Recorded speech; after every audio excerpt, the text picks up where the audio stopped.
Okay, welcome to High Cheese. Today is Friday, December 16th, 2022. And I just want to go right into this RNC controversy about their spending. And I just want to read a quick article from Red State magazine. And the headline says, exclusive analysis of RNC spending since 2017 shows millions were spent on private jets, limousines, luxury retreats, and Broadway shows. And it goes on to break down what the spending that the RNC has made. And it's quite startling. And I don't care where you're from, it's a lot of money. And let's take a look here at the RNC's 2021-2022 spending. And let's take a look here. Luxury travel. They spent $1,364,000 on luxury travel. Private jets, they spent over $500,000. Floral arrangements, they spent $321,000. Home improvement and decor, $165,000. Entertainment, $75,000. Food and beverage, $65,000. Clothing retailers, $64,000. Non-clothing retailers, $55,000. Alcohol, $36,000. Spa and cosmetics, $7,000. And look, this is a lot of money. Now let's take a broader look at the spending, and this is going to cover the time period since 2017. So from 2017 to current date, the RNC spent $3.1 million on private jet services, $1.3 million on limousines and chauffeur services, $17.1 million on donor mementos, $750,000 on floral arrangements, and $80,000 in alcohol-related expenditures. Nearly $400,000 has been spent on event tickets and other entertainment activities, including $30,000 for a private box at a Las Vegas Raiders game, $13,000 for Broadway shows, $9,400 at Madison Square Garden, and $43,000 at top golf locations in Texas, Nevada, Virginia, and Maryland. And this is just a sample. Someone pointed out that, look, we had some very close races where this money could have been spent on advertising, get out the vote effort, and it's rubbed quite a number of people, including myself, the wrong way. Look, I'm a finance guy. I understand what spending's all about. And this is an exorbitant amount of money. You know, they may come back and say, oh, as a percentage of the overall budgets and all that, it's a lot of money. And I find it unacceptable. And so I was just watching the War Room tonight, and Steve Bannon had on Ronna McDaniel, the current RNC chair. And she's trying to defend herself. She's saying, well, you know, all this came at the behest of the White House. And then, ironically, right after the interview, Bannon gets I think maybe a Twitter or some kind of email that says that from the Trump organization down in Mar-a-Lago. And it came from one of Trump's top advisors. I forget the name. And said, yes, a lot of this spending came at the behest of the White House. Well, quite frankly, I don't care. I don't care who it came at the behest of. It's a lot of money. And it's no excuse to put the blame on the White House. Well, they told us to spend the money. Well, if you're the leader of your organization, you push back on that. It's a difficult situation, but that's your charge, to push back on this kind of spending. So if the White House says, can you pick up the tab for this? Say no.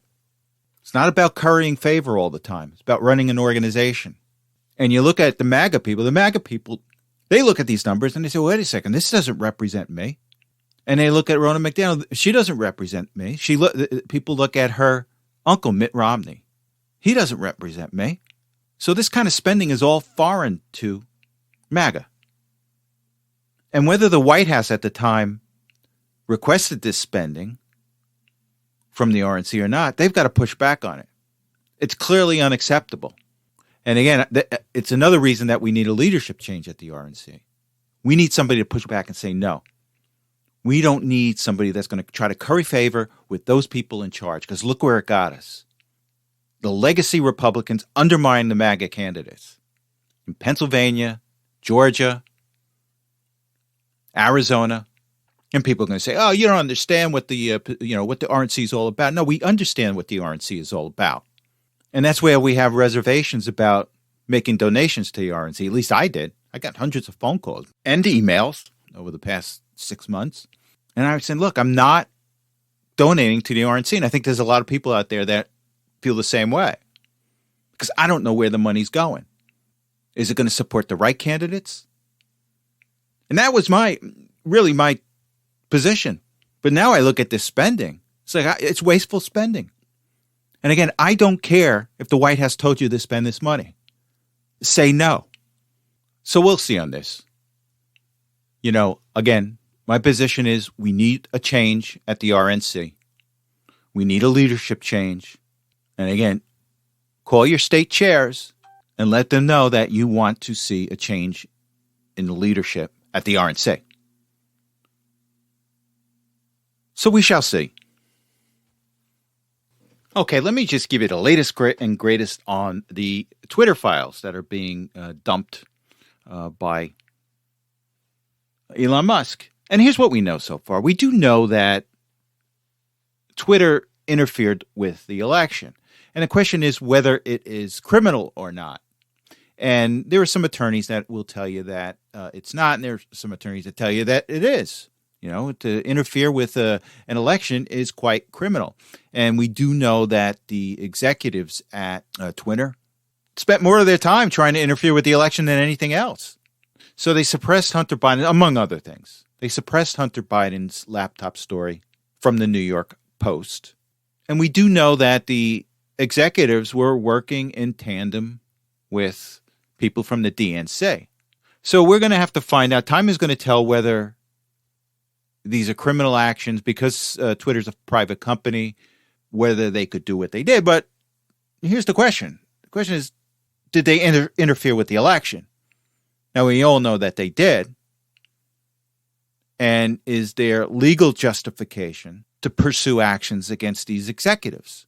Now, I think one of the reasons that Musk is doing this, and I like what he's doing, and transparency is great, but by him just coming clean with everything, is he inoculating Twitter today, as we know it, from being sued by anyone?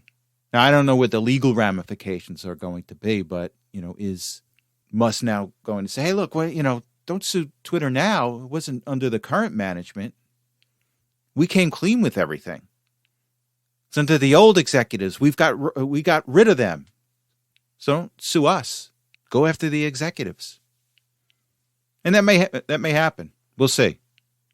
Now, just two things that I do think potentially can be criminal is the involvement of the FBI and the Department of Justice and law enforcement on the federal level meeting with Twitter to affect the election. And they were kind of cute with this. Their defense is going to be, if push comes to shove, and they get indicted, anybody that's in the FBI about this. They're going to say, well, we didn't actually tell them to do this. Oh, we told them that, yes, there's a lot of Russian misinformation coming out. And expect it to be about Hunter Biden. Can you get any closer to telling them that the New York Post story is Russian misinformation? And the other thing I find startling is that Musk came out this week and implied that there was a backdoor that certain federal officials had to Twitter to suppress information about COVID and the vaccines. Now, I think that's a story in the making. But if a private company is giving a backdoor to the government to suppress information, that's a problem. That's a problem for the company. And that's a problem for those government officials that are doing the suppressing. And that's what I'd like to find out more about. And I think later today, I think Mike Taibbi, one of the reporters that spoon-fed us these files, he made a good point. He said, look, you had the federal government, official from the federal government focusing on social media pages, but ignoring child trafficking, pedophilia, It shows you the priorities of this federal government. And this is what I find startling, and Taibbi finds it startling too. Oh, we're not going to look at pedophilia. We're not going to look at child trafficking. We want to get those Trumpers. We want to get MAGA. The heck with the children. We want to get MAGA. And this is going to get interesting. And Trump made a good move on Thursday when he announced certain things he's going to address about censorship if he's elected president in 2024. And I'm going to read an article from CNN, believe it or not. And let me just read it real quick. It says here, Donald Trump vowed on Thursday that if he is elected president again, he would ban federal money from being used to label speech as misinformation or disinformation, fire federal officials who have engaged in what he characterized as domestic censorship, and punish universities engaging in censorship activities with cuts to federal funding. Trump unveiled his plans, which include proposed unilateral executive orders as well as legislation that would need congressional approval, in a video on Truth Social. The first of several policy announcements to be released in his campaign for a second term. Trump proposed that certain federal and intelligence officials should be forced to wait 7 years before working for certain tech companies to confront the problems of major platforms being infiltrated by legions of former deep staters and intelligence officials. He also proposed barring nonprofits and academic programs, I like this one, that censor speech from receiving federal funding.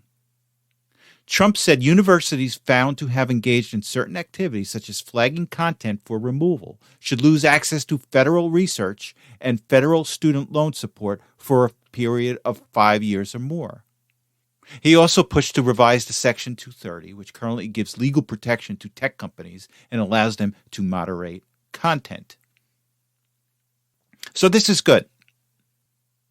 And we shall see.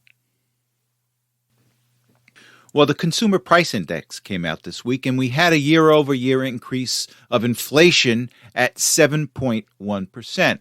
And let me just go to the details of what comprised this 7.1%. And we have food. Food was up year-over-year 10.6%. Energy is up 13.1%. Gasoline is up 10.1% year over year. Energy services is up 14.2%. Electricity is up 13.7%. Utility gas service is up 15.5%.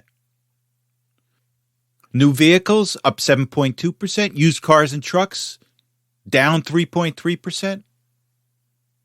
Medical care commodities up 3.1%. Shelter up 7.1%. Transportation services up 14.2%. Medical care services up 4.4%. And here's the funny thing. These talking heads and these CNBC types with an agenda that just want to see the stock market going up and up and up. They're trying to create this narrative now where, we really, the Fed should just accept the inflation at 4 or 5%. That's what the Fed should do. Now, all these people care about is the Fed stop raising interest rates or start to lower interest rates. Because this market is so simplified today that it's all about interest rates. And these Wall Street types, these talking head types that just want to pump up the stock market, they don't care about you. They don't care about you paying 5%. They'll accept the 5% inflation rate because it helps their stocks. But you got to live with that. That's what it's all about for them. And that's all they've been trying to talk the Fed into doing. Oh, just accept 5% inflation. Stop the increases of interest rates. We want the stock market to go up. The heck with the American people. It's all about the stock market. And that's what we're dealing with today. But the Fed raised interest rates by 50 basis points. And what's 50 basis points is 0.5%. The market got beat up. And I'll get into that later. But it's terrible. It's all about the narrative. It's all about the story. And this is what's dangerous today. It's not about the fundamentals of stocks. It's about the story. We've got to create a story that makes the stock market go up. And here's the latest story. American people have to accept 5% inflation. Not 2% that we've always been accepting, and which is what the Fed wants to target. Oh, it's got to be 5%. That's the story. And you know what happens if we let that narrative survive? We get stuck with high inflation. While they get stuck making millions on the stock market. And that's what's dangerous. Now, I always said years and years ago, the stock market had a disconnect from Main Street. And before that time, I can't tell you at what point, but before that time, if the stock market was going up, it meant Main Street was going up. The rest of the country was doing well. We don't have that today. And now one of the reasons that we don't have that today, because it's all about cheap labor. So if these companies on the stock market can get cheap labor, which helps their profits goes up, makes the market go up, but it hurts you in the pocketbook because you can't get a job that pays a living wage where you can support your family. And when all these jobs were shipped overseas, when all these people that were making $100,000 20, 30 years ago in factories lost their jobs because we shipped them to China, it was good for the stock market, but not good for Main Street. So something's got to change. And hopefully we're in the change right now, where we're coming back to normalization. What I mean by normalization is that, in a broad sense, the stock market will reflect the American Main Street. So we shall see. Okay, let me give you a little update on Sam Bankman-Fried, the corrupt CEO of FTX. And he was arrested this week in the Bahamas, and I guess he's going to get extradited to the United States and face charges. But the interesting thing I find is that he was arrested a few days before he was supposed to talk in front of the House Financial Services Committee, which I found really odd. And the interesting thing I also find odd is that I think FTX contributed to every member on that committee. And one of them was Lee Zeldin. But I just find it kind of odd is that they had covered all their bases. And this is, look, I'm being a little cynical, but he was covering his bases. He was making contributions to the Democrats. He made more to the Democrats. I think Sam Bankman-Fried's, all of his contributions were to Democrats. And I think he had a partner. I think his name was Salmain. And he was the person from FTX that made contributions to Republicans. But I think far more money went to Democrats than Republicans. Far more. I mean, that's why Bankman-Fried was number 2 on the donor list next to George Soros in donations. And I don't think the donations that went to the Republicans were anywhere near what was given to the Democrats. So he gets arrested. He gets put in the jail. He doesn't want to go to jail because he's a vegan and they don't serve vegan food in Bahama jails, which I found odd. And it's so funny. There's something going on here. The kid's 30 years old. His parents were well connected in Democratic circles. And I can't prove this, but were his parents the groomers? And they used their son just to launder money to the Democratic Party. And make money for themselves. I don't know. We're going to find out. But that's where we are today. And, call me cynical, but I think that because FTX has paid off so many politicians, And who knows what he knows? There may be political pressure put to give this guy a relative slap on the wrist. I don't know. Well, we shall see. But it's going to be interesting. Now, I just want to talk about something odd. And I think it flew under the radar with a lot of people. But Nestles announced this week that it was investing, I think, $43 million in a new facility in Ukraine. Now, is the CEO, does he know what's going on? I've never heard of a company investing infrastructure in another country that was in the middle of a war. Now, to me, it tells me two things. One is that, well, maybe this is an indication that the war's going to end relatively soon. Or is this Nestle facility just a CIA front or some type of intelligence agency front to be used for some nefarious reason? I don't know. I just found it really odd. I've never heard of a company that invested in another country that was in the middle of a war. Now, I'm sure that some people come back and say, well, Wall Street invests in the Nazis during World War II, and these banks invested in these different countries in World War II. Yeah, but, to actually put up a structure, $43 million structure in the middle of a country in the middle of a war, I just find that odd. Now, while we're on the subject of Ukraine, I guess the United States announced that it was going to send or is in the works of sending Patriot missiles to Ukraine, a battery of Patriot missiles to Ukraine. Now, Patriot missiles are the most sophisticated anti-air defense missiles on the market right now. And from what I heard, it takes about 6 months to teach the Ukrainian soldiers how to use the Patriot missile. So I'm not sure how to take this. Is this just a message from the United States to Russia? Hey, yeah, we're really going to amp things up. So let's settle this before things get bad. And Russia responded and said, look, you're really elevating. The United States is really elevating things with this. Because the thing that worries me, are they actually going to bypass training the Ukrainian soldiers on the Patriot missiles and just using American military?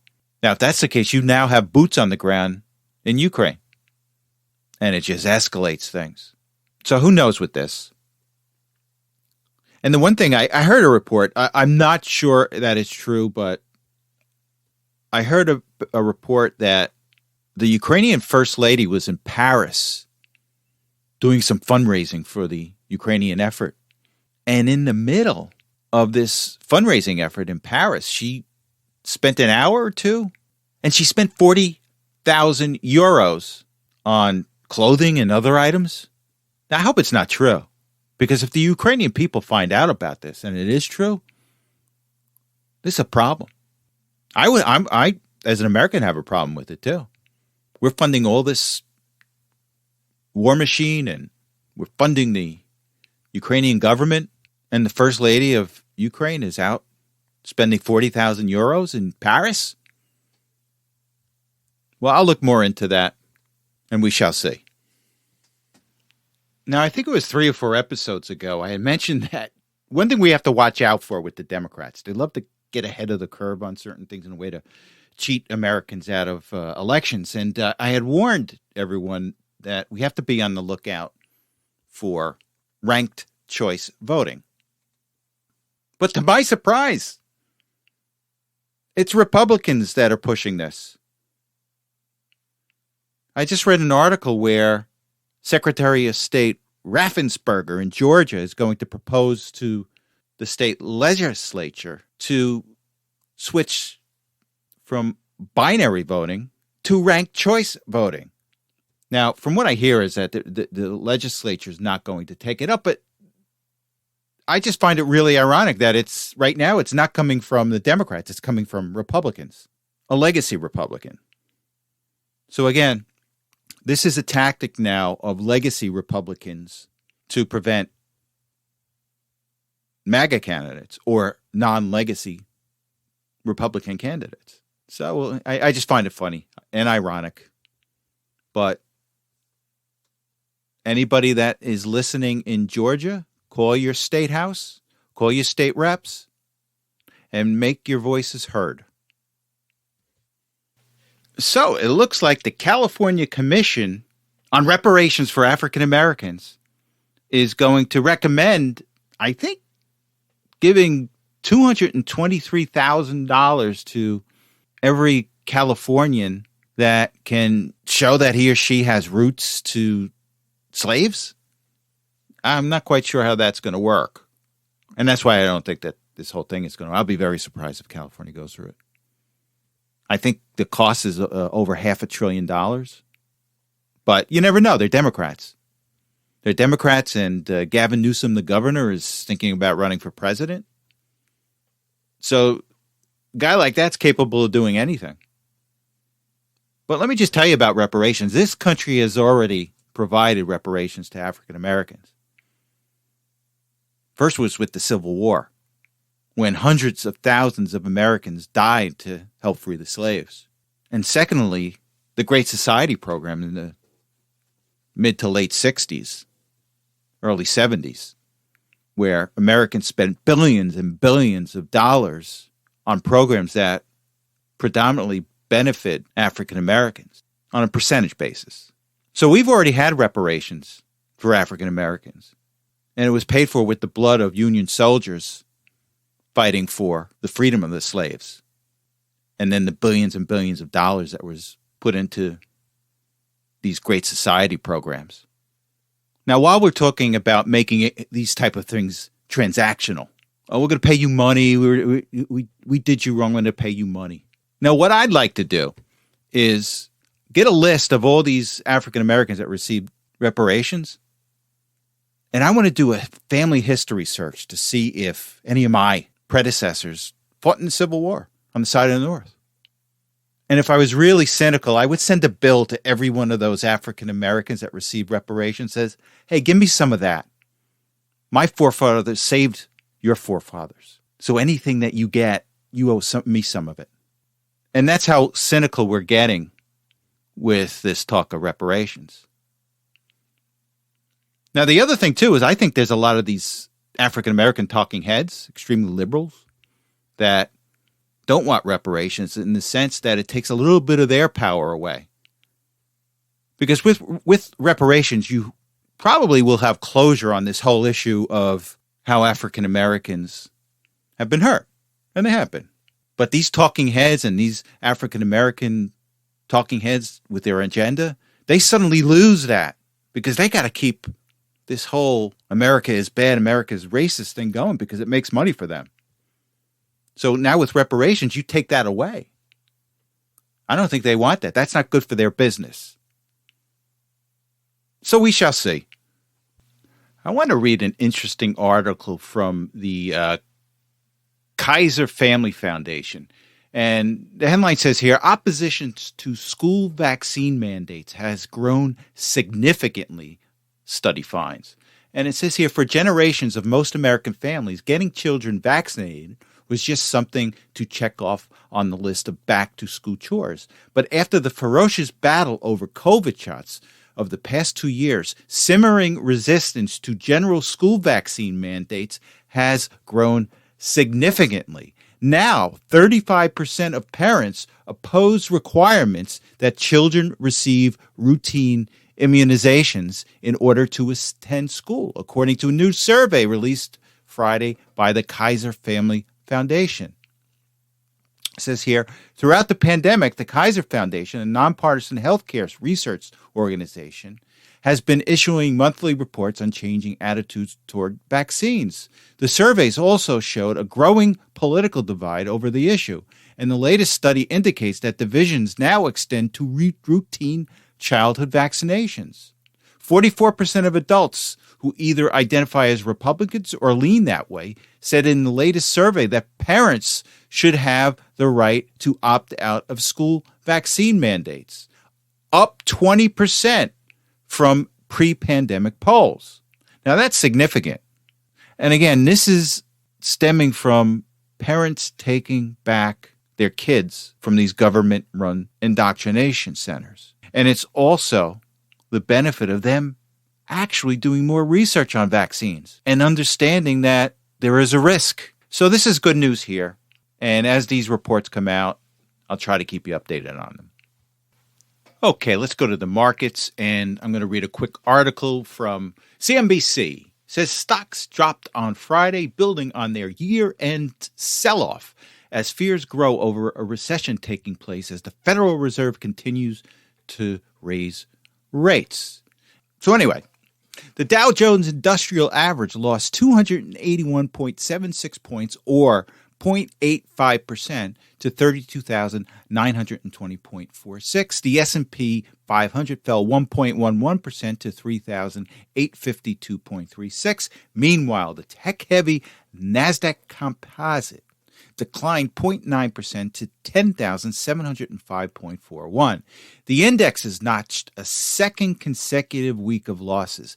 The S&P fell 2.08% for the week, and putting its December losses at 5.58% as hopes for a year-end rally fizzle. The Dow and Nasdaq slid 1.7% and 2.7% respectively. For the year, the Dow is down 9.41%, the S&P is down 19.17%, and Nasdaq is down 31.57%. Now, I just wanted to point out that the yield curve is still reflecting a negative yield curve. And the 2-year bond is at 4.182%, while the 10-year bond is at 3.488%. And again, that reflects a recession. And we've been in this negative yield curve environment for quite a while now.